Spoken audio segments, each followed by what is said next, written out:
আসার জন্য বিনীতভাবে অনুরোধ জানাচ্ছি।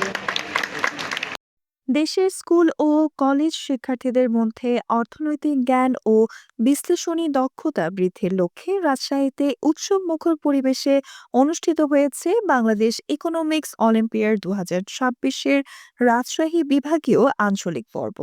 আজ রাজশাহী বিশ্ববিদ্যালয়ের কাজী নজরুল ইসলাম অডিটোরিয়ামে আয়োজিত এই প্রতিযোগিতায় অংশ নেয় রাজশাহী বিভাগের বিভিন্ন শিক্ষা প্রতিষ্ঠানের প্রায় ৩ শতাধিক শিক্ষার্থী। অলিম্পিয়াডে যোগদান করতে পেরে তারা খুশি।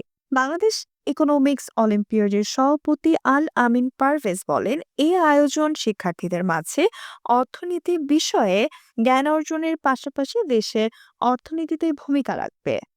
এদিকে বাংলাদেশ ইকোনমিক্স অলিম্পিয়াডের ব্র্যান্ড অ্যাম্বাসেডর মোহাম্মদ মানসুরুল হক বলেন, এই অলিম্পিয়াড শিক্ষার্থীদের মাঝে অর্থনীতি বিষয়ে কৌতূহল ও আগ্রহ জাগানোর পাশাপাশি বাস্তব ভিত্তিক চিন্তাধারা গড়ে তোলা এবং বিশ্লেষণী সক্ষমতা বিকাশে কার্যকর ভূমিকা পালন করবে।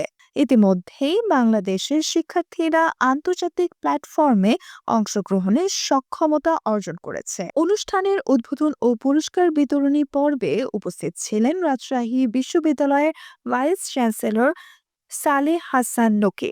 এ সময় পরীক্ষামূলক বাছাই পর্ব শেষে ৩টি ক্যাটাগরিতে বিজয়ীদের হাতে পুরস্কার তুলে দেওয়া হয়। Nusrat Jahan, AVN news desk.